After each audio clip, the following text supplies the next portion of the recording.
বাচ্চা যে অবস্থায় অবস্থায় বাচ্চাকে নিয়ে আমরা খুব টেনশনে আছি। আমি এবং আমার পরিবার সকলেই খুব টেনশনে আছে।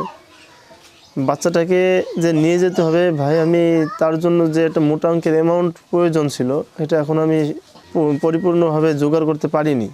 বাচ্চাকে এই 4 তারিখের পরে যদি আমি নিয়ে যেতে না পারি, তাহলে হয়তো আপনার এটা চেক আপ হবে কি না বলতে পারছি না। এখন 4 তারিখে আমাদের বলছিল 3 মাস পরে যেন নিয়ে যাই বাচ্চাটাকে। এর জন্য যে অ্যামাউন্ট প্রয়োজন সেটা আমি জোগাড় করতে পারি নাই, এবং বাচ্চার যে অবস্থা, দিন দিন বাচ্চা খুব অসুস্থ হয়ে পড়ছে। এবং গতকালকেই বাচ্চা হঠাৎ করে অসুস্থ হয়ে পড়ে, সাথে সাথে আমরা প্রাথমিকভাবে একটা চিকিৎসা নিয়েছি। তো বাচ্চার যে অবস্থা, বাচ্চার হঠাৎ করে বুকের ভিতরে গ্যার গ্যার করছিল, আর দম বন্ধ হয়ে আসছিল, এমন একটা অবস্থা। আসলে বাচ্চার এরকম অবস্থা থেকে কোনো বাপ মাই আসলে থাকতে পারে না। আমার যে অবস্থা, আল্লাহ না করুক যেন দুনিয়ার বুকে যেন এমন সন্তান যেন আর কারো না আসে, কারণ বাচ্চার যে অবস্থা, এই অবস্থা আসলে চোখে সহ্য করার মতো না। আমার যদি আল্লাহ তাআলা সেরকম ধন সম্পদ দিত, তাহলে আমার এই বাচ্চা আমি মিডিয়ার সামনেও নিয়ে আসতাম না, এমনকি আমি আমার নিজের মতো নিয়ে আমি আমার বাচ্চাকে চিকিৎসা করাইতাম।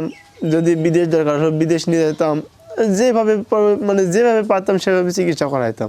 এমনকি আমার সেই সামর্থ্যটুকু নাই যে আমি আমার বাচ্চাটাকে আমার বাড়িতে রেখে একজন মানুষ নিয়ে আমি আমার বাচ্চাটাকে দেখভাল করার জন্য রাখবো।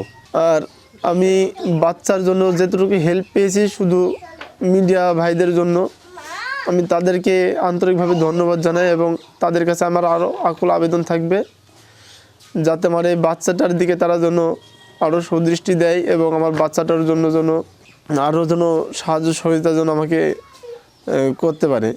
এবং যেতটুকু পেয়েছি শুধুমাত্র মিডিয়া ভাইদের জন্য, এই মিডিয়া ভাইদের জন্য আমার বাচ্চার জন্য অন্তত খাওয়ার টুকুর ব্যবস্থা করতে পেরেছি। আবার কিছু চিকিৎসার জন্য কিছু সাহায্য সহযোগিতাও পেয়েছি, আলহামদুলিল্লাহ। আমার যে পরিস্থিতি, এখনও আমি পারবো না নিয়ে যেতে। যদি এই 2-1-এর ভিতরে যদি আমি অ্যামাউন্টটা পরিপূর্ণ যদি আমি জোগাড় করতে না পারি, তাহলে তো বাচ্চাকে নিয়ে যাওয়া ভাই কোনোভাবেই সম্ভব না।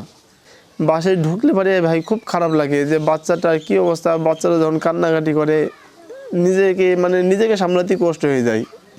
এখন আমার দাবি, আমাদের দেশের প্রধানমন্ত্রী মোহাম্মদ তারেক রহমান এবং আমাদের এমপি জনাব রেজা আহমেদ বাচ্চু মোল্লা এবং প্রবাসী ভাইদের কাছে, সকলের কাছে আমার আবেদন, আমার দেশবাসী সকলের কাছে আমার আবেদন, যাতে তারা আমাকে সাহায্য সহযোগিতা করে এবং আমার বাচ্চার পাশে দাঁড়ায়। তারা যদি আমার বাচ্চার পাশে দাঁড়ায়, তাহলে আমি তাদের একটা সুচিকিৎসা দিতে পারবো এবং তাদেরকে বাঁচাতে পারবো।